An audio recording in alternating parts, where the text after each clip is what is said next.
तो चलो आज आप लोग के प्रॉब्लम को ले लेते हैं। आज और कल के डेट में जितने भी आप लोगों ने चैनल पर कमेंट किए हैं उन सभी को यहाँ पर हम कवर करेंगे और कोशिश करेंगे कि आप लोग को यहाँ पे हम सोल्यूशन बता सके। तो सबसे पहला कमेंट जो आया हुआ है यहाँ पर आप देख पा रहे होंगे, इन्होंने लिखा है sir I am N ex senior secondary students of NVS and I have pass 8 subjects. How can I apply for math and physics ODE being an ex students और I have to do new admission for ODE। देखो आप जो पूछ रहे हो ना, आपका question मैं आपको बता देता हूँ। आपने एडमिशन ले रखे हो 8 से 12वीं क्लास के लिए, आपने कंप्लीट कर लिए हो एनवीएस से, और अब आप चाहते हो कि आप उसमें मैथ ऐड करो, तो बिल्कुल पॉसिबल है। आपको करना क्या होगा कि आपको सबसे पहले अपना जो भी है उससे डैशबोर्ड में आप लॉगिन कर लेना। लॉगिन करने के बाद आपको वहाँ पर सबसे पहले अपना सब्जेक्ट ऐड करना होगा, जो भी सब्जेक्ट आप लेना चाहते हो। जैसे कि आपने बोला कि मुझे मैथ को ऐड करना है, तो मैथ सब्जेक्ट को सबसे पहले आप ऐड करोगे। ऐड करने के बाद जो है आप लोग एग्जामिनेशन फ़ीस को पे करके उस सब्जेक्ट का एग्ज़ाम दे सकते हो। देखो एनयूएस में क्या है ना कि आर्ट्स, कॉमर्स, साइंस ऐसा कुछ नहीं होता है। आप जैसा भी सब्जेक्ट यहाँ पे सिलेक्ट करना चाहो, जैसा भी सब्जेक्ट यहाँ पर आप चूज़ करना चाहो, जिस भी सब्जेक्ट का आप एग्ज़ाम देना चाहो, चाहे आप जैसे कि ऐसे मान लो कि आपका मन कर रहा है कि मैं जो है आर्ट्स के कुछ सब्जेक्ट लूँ और कुछ सब्जेक्ट जो है आप लोग चाहो तो साइंस के लेना चाहो, तो ऐसा भी पॉसिबल है। एनयूएस में ऐसा नहीं है कि आपको आर्ट्स से कर रहे हो तो आर्ट्स के ही सब्जेक्ट लेने होंगे, या कॉमर्स से कर रहे हो तो कॉमर्स के ही सब्जेक्ट लेने होंगे, या साइंस से अगर कर रहे हो तो साइंस के ही सब्जेक्ट लेने होंगे। अगर आपका मन है कि कुछ सब्जेक्ट साइंस से लो, कुछ सब्जेक्ट कॉमर्स से लो, तो ऐसा पॉसिबल है। फिलहाल मैं अपना लिंक प्रोवाइड कर रहा हूँ, आप मुझे एक बार कॉन्टैक्ट कर लेना ताकि मैं आप लोग को और डिटेल में अच्छे से समझा सकूँ। अगर ये वीडियो देख रहे हो तो आप समझ गए होंगे कि आपको करना क्या है। बाकी आप मुझे कॉन्टैक्ट कर लेना, मैं आपको पूरी तरह से हेल्प कर दूँगा। यहाँ पर देखोगे तो नेक्स्ट कमेंट हमारा आया हुआ है, ITI स्टूडेंट्स क्या करेगा, वो तो पास ही है बट मार्कशीट नहीं मिलता है, डिजी लॉकर मार्कशीट मिलता है अब। देखो अगर आपके पास डिजी लॉकर मार्कशीट है तो भी कोई दिक्कत नहीं है, एनयूएस में आप लोग का एडमिशन हो जाएगा। अब देखो काफ़ी सारे ऐसे स्टूडेंट्स हैं जो ITI करके एनयूएस में अपना एडमिशन करवाते हैं, तो उनके लिए जो है ना प्रोसेस थोड़ा सा अलग है। जो एडमिशन लेने का लिंक होता है ITI वाले स्टूडेंट्स के लिए वो अलग होता है, ठीक है। तो अगर आपको देखो आपने ITI कर रखे हो और एनयूएस में एडमिशन लेने की सोच रहे हो, तो उस केस में आपको क्या करना होगा कि आप मुझे कांटेक्ट करोगे और उसके बाद मैं आपको बताऊंगा कि आपको कौन से लिंक से एडमिशन लेना है, ठीक है। तो एक बार आप मुझे कांटेक्ट कर लेना और आपको देखो मैं अच्छे से समझा दूंगा कि आपको करना क्या है। आपको खुद से करना है खुद से कर लेना, मुझसे अगर आपको करवाना है तो मुझसे भी करवा सकते हो। अब देखो यहाँ पर एक कमेंट आया हुआ है, 10वीं रीचेकिंग रिजल्ट कब आएगा 2023। देखो 2023 में आपने कब एग्ज़ाम दिया था, जुलाई में दिए थे या जून में दिए थे, या आपने अप्रैल मई में दिए थे, कब आपने एग्ज़ाम दिए हो ये मेंशन करो, उसके बाद मैं आपको बताऊंगा। हालांकि देखो जो अप्रैल मई वालों के स्टूडेंट्स हैं जिन्होंने रीचेकिंग के लिए अप्लाई किया था उनका रिजल्ट आ चुका है। कुछ स्टूडेंट्स का नहीं आया तो उनको क्या करना है कि मेल डाल देना है। मैं आपको अपना ईमेल ID दे रहा हूँ, आप मुझे कॉन्टैक्ट कर लेना, ठीक है। इस पर आप मुझे कॉन्टैक्ट कर लेना ताकि मैं आपको अच्छे से समझा दूँ कि आपको करना क्या है, और कोशिश करा करो कि जो भी आपका क्वेश्चन है वो पूरा पूछना। नेक्स्ट कमेंट यहाँ पे आया हुआ है हमारा, समेटिव असेसमेंट कितने मार्क्स का होता है, फॉर्मेटिव असेसमेंट कितने मार्क्स का होता है, ये क्वेश्चन इनका आया है। देखो अभी मैं आपको बताऊं कि जो आप लोग के प्रैक्टिकल एग्ज़ाम होते हैं एनयूएस में, उसमें 2 असेसमेंट होते हैं। एक आप लोग का समेटिव असेसमेंट होता है, एक आप लोग का फॉर्मेटिव असेसमेंट होता है। अब समेटिव असेसमेंट क्या होता है, जिसमें आप लोग का प्रैक्टिकल एग्ज़ाम होता है, यानी कि जिसमें आप रिटर्न एग्ज़ाम देते हो, फाइल देते हो, फाइल सबमिशन होता है, आपका वाइवा भी होता है। तो जब आप प्रॉपर अपना प्रैक्टिकल एग्ज़ाम देने जाते हो, फाइल जमा कराने जाते हो, तो वो जो आप लोग को मार्क्स मिलते हैं ना, उसे हम कहते हैं एनयूएस में समेटिव असेसमेंट, ठीक है। तो जो आप लोग के प्रैक्टिकल एग्ज़ाम होते हैं, प्रैक्टिकल एग्ज़ाम के जो मार्क्स आपके मिलते हैं उसे हम समेटिव असेसमेंट कहते हैं। और समेटिव असेसमेंट कितने मार्क्स का होगा ये आपके सब्जेक्ट के ऊपर डिपेंड करता है। जैसे कि अगर आपके पास नॉर्मल सब्जेक्ट के मैं नाम बताऊं, तो जैसे कि अगर आपके पास बायोलॉजी है या साइंस है या फिर आपके पास मैथ है, तो इन सब सब्जेक्ट के जो प्रैक्टिकल एग्ज़ाम होते हैं ना वो 20 नंबर के होते हैं। तो 20 में से आप लोग को समेटिव असेसमेंट आपको मिलता है, मार्क्स मिलेगा 20 में से। और कुछ सब्जेक्ट ऐसे होते हैं जैसे कि योगा हो गया और आप लोग का फिजिकल एजुकेशन एंड योग होगा। तो इस तरीके के कोर्सेस है ना, इनके जो प्रैक्टिकल एग्ज़ाम के मार्क्स होते हैं ना वो 60 नंबर के होते हैं, ठीक है। उसी के अकॉर्डिंग आप लोग को मार्क्स यहाँ पे मिलता है। तो समेटिव असेसमेंट का मतलब आप समझ गए होंगे कि समेटिव असेसमेंट का मतलब ये है कि जो आप एग्ज़ाम देने जा रहे हो, एग्ज़ाम देने के बाद रिटर्न एग्ज़ाम दे रहे हो, फिर फाइल भी सबमिशन कर रहे हो, वहाँ पे फाइल भी जमा करा रहे हो, प्रैक्टिकल फाइल। उसके बाद अगर आपसे बोला जा रहा है वाइवा के लिए तो वाइवा भी आप दे रहे हो। तो ये सब चीज़ें जब आप करते हो ना, तो इसके जो मार्क्स आपको मिलते हैं ना, उसे हम समेटिव असेसमेंट के मार्क्स के नाम से जानते हैं। और समेटिव असेसमेंट के मार्क्स के बारे में मैं आपको बताऊं तो ये सब्जेक्ट के ऊपर डिपेंड करता है कितने मार्क्स का होगा, ठीक है। फॉर्मेटिव असेसमेंट क्या होता है समझ लो। देखो, फॉर्मेटिव असेसमेंट का मतलब होता है कि जो आप पूरा साल क्लासेस लेते हो, जैसे कि पीसीपी प्रैक्टिकल क्लासेस जो आप लोग की चलती है, वो अगर आप लेते हो, नोटबुक अगर आप मतलब मेंटेन करते हो, ठीक है, क्लासेस प्रॉपर वे में लेते हो, तो इन सब के मार्क्स जो आप लोग को है ना, टीचर खुश होकर जो देता है 5 नंबर। जैसे कि अगर आपने देखो पहले कहीं पढ़ाई किए हो, जैसे कि पहली क्लास में, दूसरी क्लास में, तीसरी क्लास में, तो अपने टीचर से आपने ये ज़रूर सुना होगा कि आप अपना नोटबुक बनाओ, उसके हम 5 नंबर देंगे, 6 नंबर देंगे। तो जो नोटबुक के आप लोग के पहले मार्क्स मिलते थे, वही यहाँ पे सीन है।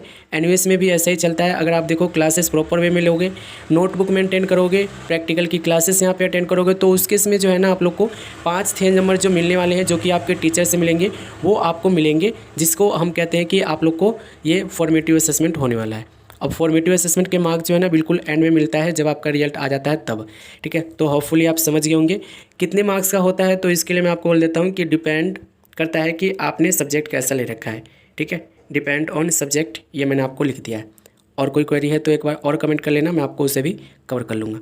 नेक्स्ट कमेंट यहाँ पे आप देखोगे तो आया हुआ है, सर मेरा नहीं हुआ है, आप मुझे एक बार कांटेक्ट कर लेना जिनका रिजल्ट ठीक नहीं हुआ है। और यहाँ पर आप देखोगे तो नेक्स्ट कमेंट आया हुआ है, भाई स्टडी मटेरियल में जो ट्रैकिंग आईडी आई है, उससे कैसे पता चलेगा कि बुक कहाँ मिलेगी। देखो, अगर आपको ट्रैकिंग आईडी मिली है तो इसका मतलब ये है कि बुक जो है आप लोग के एड्रेस पर आएगी, जो कोरेस्पोंडेंस एड्रेस है आपका, उसी एड्रेस पर आप लोग की बुक्स आएगी एनयूएस की तरफ से। अब देखो, काफ़ी सारे स्टूडेंट जो है ना, ट्रैकिंग आईडी को ट्रैक नहीं कर पा रहे। तो ऐसा नहीं है कि ट्रैकिंग आईडी आपको गलत मिला हुआ है, ठीक है, या कोई मतलब जनरल इशू है। कई बार क्या होता है ना कि ट्रैकिंग आईडी आप लोग की ट्रैक नहीं होती है। मैंने कई बार कंसाइनमेंट नंबर ट्रैक करके देखे हैं, होता नहीं है। तो ऐसे में क्या करना होता है ना कि आपको वेट करना होता है, और जो बुक्स है आपको घर पर ही मिलेगा। और चाहो तो आप अपने एरिया के जो पोस्टमैन होते हैं उनसे कांटेक्ट कर लेना, और उनसे बोल देना कि मेरी जो है एनयूएस से बुक्स आने वाली है, वो मुझे प्लीज़ मेरे एड्रेस पर डिलीवर कर देना, या मुझे बता देना, मैं खुद आके ले जाऊँगा, ठीक है। तो होपफुली आप समझ गए होंगे। नेक्स्ट कमेंट यहाँ पे आप देख रहे हैं, देखो भाई ईमेल आईडी मेंशन करो प्लीज़ रिप्लाई। अच्छा, आपको ये ईमेल आईडी चाहिए, मैं आपको यहाँ पे मेंशन कर रहा हूँ।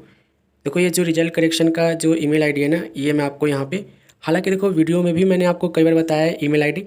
अगर आप वीडियो नहीं देखे हो अच्छे से तो देखा करो, और उससे आप समझा करो कि मैंने कैसे मेल किया है, आपको कैसे मेल करना है, प्रॉब्लम अपनी कैसे बतानी है, ताकि आप लोग का जो रिजल्ट है जल्द से जल्द ठीक हो जाए, ठीक है। जैसे कि यहाँ पर आप देखोगे एक कमेंट आया हुआ है, ब्रदर एक केस है जहाँ अक्टूबर में एक दोस्त ने एग्ज़ाम दिया पर एक सब्जेक्ट में फ़ेल हुआ, अप्रैल में उसका एग्ज़ाम दिया और वो पास हुआ पर रिजल्ट नहीं आया। क्या उसका रिजल्ट ऑर्डर देना होगा? क्या उसका 2 मार्कशीट आएगा या एक ही आएगा?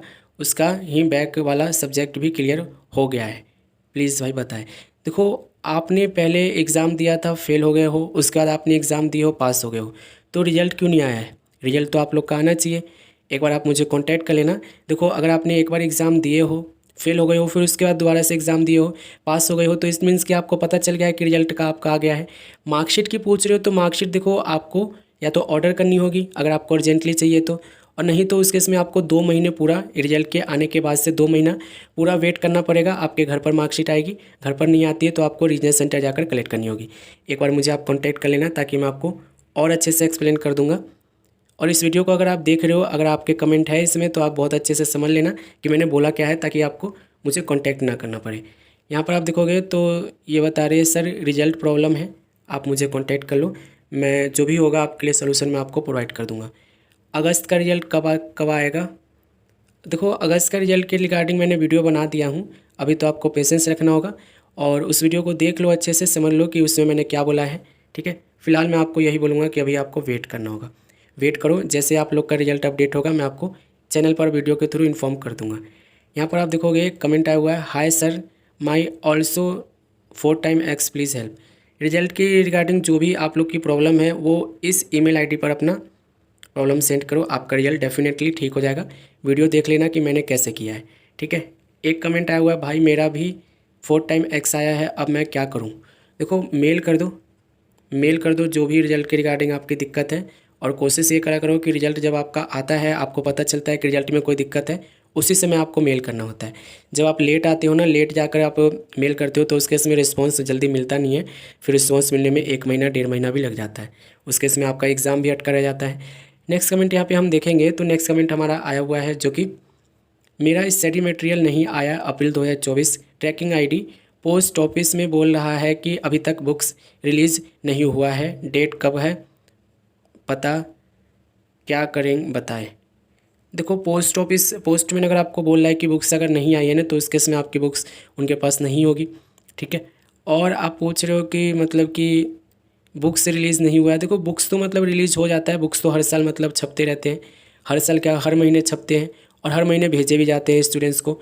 तो बुक्स का क्या है ना कि बुक्स तो मतलब आप लोग के घर पर पहुंचेगी, ठीक है। वेट करो, और अगर आपको बोल रहे हैं वेट करने के लिए तो वेट ही करो, उनसे लड़ोगे थोड़ी ना, ठीक है। तो वेट करो। और यहाँ पर आप देखोगे तो ये कमेंट आया हुआ है हमारा, सर मैं टीओसी भरूँ और मुझे अर्जेंट मार्कशीट चाहिए थोड़े दिनों में, तो कब तक मिल सकती है, और अगर लेने जाऊँ तो दिल्ली तो क्या वो दे देंगे मुझे।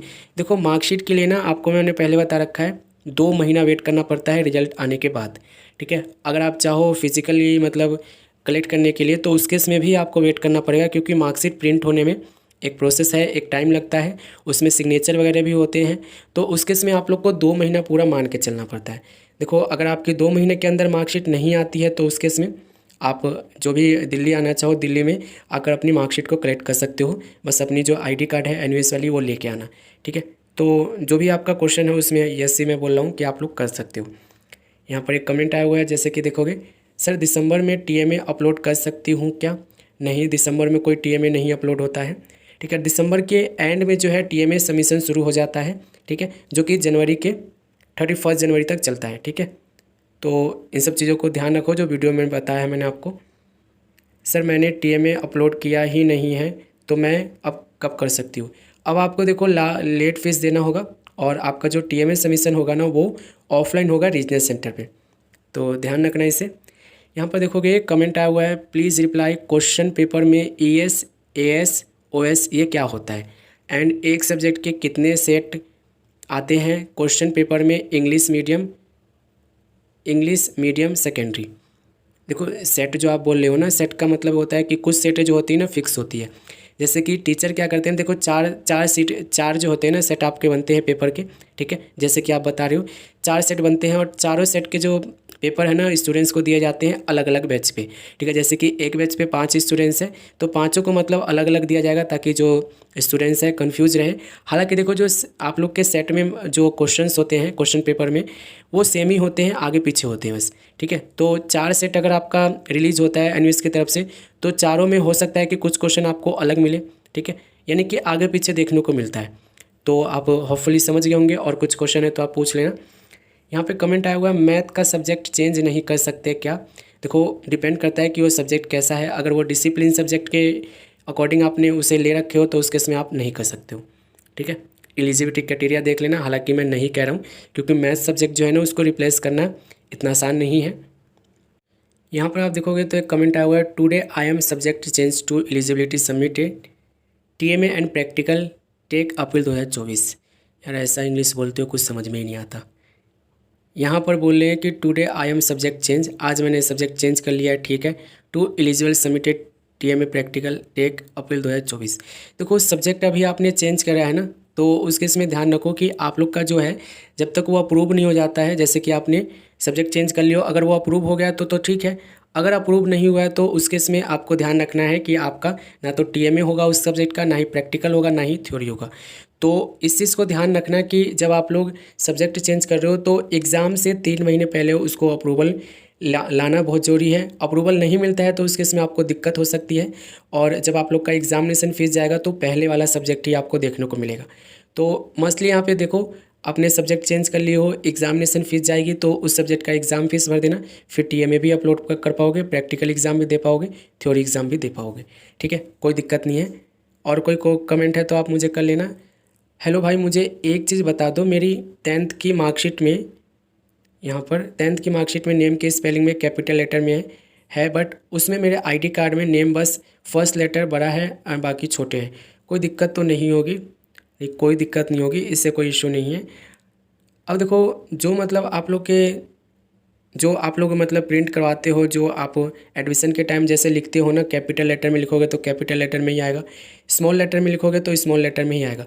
लेकिन ध्यान रखना, कैपिटल लेटर में और स्मॉल लेटर में होने से ज़्यादा फ़र्क नहीं पड़ता है, लेकिन स्पेस वगैरह नहीं है प्रॉपर में, जैसे कि सरनेम और आपका नाम एक साथ जुड़ा हुआ है तो उसके इसमें दिक्कत हो सकती है, क्योंकि आधार वगैरह से वो मैच नहीं करता है, तो आप लोग को आगे एडमिशन लेने में या कोई फॉर्म भरने में ये बहुत ज़्यादा दिक्कत हो जाती है, तो इस चीज़ को ध्यान रखना। बाकी देखो मैंने आपको यहाँ पे बता दिया हूँ।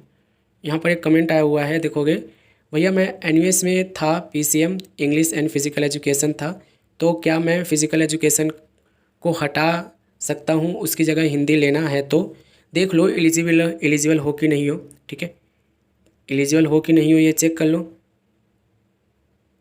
और देख लो कि आप एलिजिबल हो कि नहीं हो। अगर आप एलिजिबल हो तो उसके इसमें आप चेंज कर सकते हो। जैसे कि मैंने आपको बताया कि कुछ सब्जेक्ट ऐसे होते हैं जिनको आपको पढ़ना ही होता है, उसमें आपको कोई ऑप्शन नहीं मिलता है कि आप चेंज कर लो या ये कर लो या वो कर लो, ठीक है। तो देख लेना कि आप एलिजिबल हो कि नहीं हो।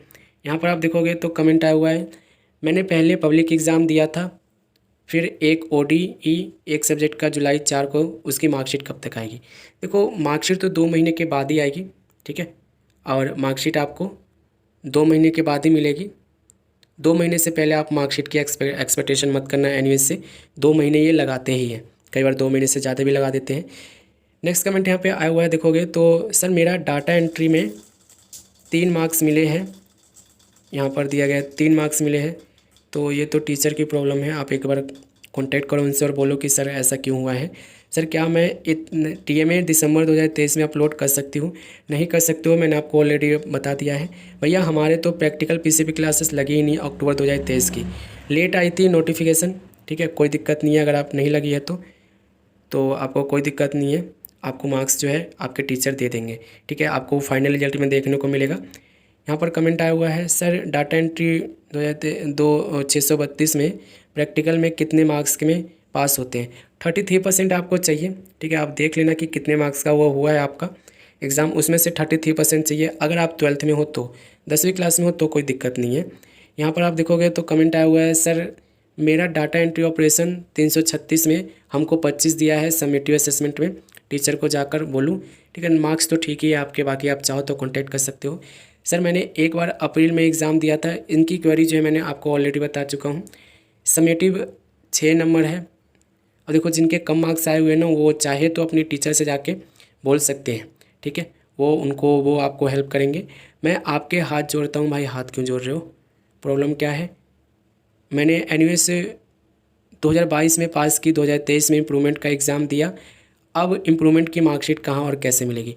मार्कशीट आपको अप्लाई करनी होगी, ठीक है, अप्लाई करो ऑनलाइन अप्लाई करो, डिजी लॉकर पे भी चेक कर सकते हो अपनी मार्कशीट को। ऑनलाइन अप्लाई करना डुप्लीकेट वाला, ठीक है, रिवाइज वाला अप्लाई मत करना। रिवाइज वाली मार्कशीट जो है अभी आ नहीं रही है और उसको अप्रूवल मिलने में भी 1.5 महीना 2 महीना लग रहा है, तो डुप्लीकेट वाला करना। डुप्लीकेट का मतलब ये नहीं है कि वो वैलिड नहीं होगा, फुल वैलिड है, कोई दिक्कत नहीं आएगा, ठीक है, तो कर लेना उससे। यहाँ पर आप देखोगे तो कमेंट आया हुआ है, सर मैंने एडमिशन के टाइम पे पार्ट एडमिशन कर दिया और शायद उसकी वजह से सम था, तो क्या मेरा एग्ज़ाम फ़ीस रजिस्ट्रेशन फ़ीस के साथ ऐड था? पर मैंने अभी पार्ट एडमिशन हटा दिया है क्योंकि मैं फ्रेश एडमिशन 12th में हूँ। देखो पार्ट एडमिशन में क्या होता है ना कि फ़ीस जो जाती है आपकी, एग्जामिनेशन फ़ीस भी एक साथ जाती है और आपकी जो क्या कहते हैं आप लोग का एडमिशन फ़ीस जो है वो भी एक साथ जाती है, तो इस वजह से ज़्यादा फ़ीस लगती है। अब आपने हटा दी हो तो क्या पूछ रहे हो, क्योंकि मैं फ्रेश एडमिशन हूँ, ठीक है, हाँ आप जो पूछ रहे हो बिल्कुल सही है, ठीक है, एग्जामिनेशन फ़ीस और एडमिशन फ़ीस दोनों साथ में जाता है अगर आप पार्ट एडमिशन करके एडमिशन लेते हो तो। यहाँ पर देखोगे कमेंट आया हुआ है, भाई इंग्लिश में 14 है तो पास कैसे हुए? आप एक बार देखा करो वीडियो को अच्छे से, मैंने वीडियो में क्या बोला है। Bro I have enter my father name wrongly by mistake in the registration process and I even did all this process for the father name correction through e service and I got to my admission confirm, ठीक है, with my ID card, but my father name is entered wrongly in my ID. Even after the all process is submitting affidavit, समय I paid to require the fees. देखो approval मिल गया है ना, तो आपको क्या करना है कि आपको थोड़ा सा वेट करना है, वेट करो और आपको अप्रूवल मिल गया है तो डेफिनेटली आपको आईडी कार्ड में भी आपका जो भी आपने करेक्शन के लिए अप्लाई किए हो नेम वो चेंज हो जाएगा। ठीक है, यहाँ पर आप देखोगे तो कमेंट आया हुआ है, sir please reply LPG gas का पासबुक के फ़ोटो से चेंज हो जाएगा क्या, स्टडी सेंटर चेंज नहीं। देखो इस स्टडी सेंटर चेंज के लिए मैंने डॉक्यूमेंट बताए हैं। ठीक है, डॉक्यूमेंट क्या है, डॉक्यूमेंट आपका एक तो एफिडेविट है। ठीक है, एक आप लोग का एफिडेविट है, इसे ध्यान रखना है। एक तो आप लोग का एफिडेविट है, देखो ये काम ही नहीं कर रहा है। एक आप लोग का एफिडेविट है और आप लोग का मार्कशीट है। ठीक है, आधार हो सकता है एड्रेस प्रूफ में या रेंट एग्रीमेंट, इन दोनों को ज़रूरी है आपके पास होना चाहिए, तभी जाकर आप लोग का जो है ये होगा स्टडी सेंटर चेंज। मेरी तो ओरिजिनल ही नहीं आई है, आ गई गैस आफ्टर 2 मंथ बाद। ठीक है, ओरिजिनल वाली 2 मंथ बाद ही आती है। और आप लोग को जो प्रॉब्लम अपनी डालते हो थोड़ा सा क्लियर होकर डाला करो। बाकी मिलेंगे अगले वीडियो में।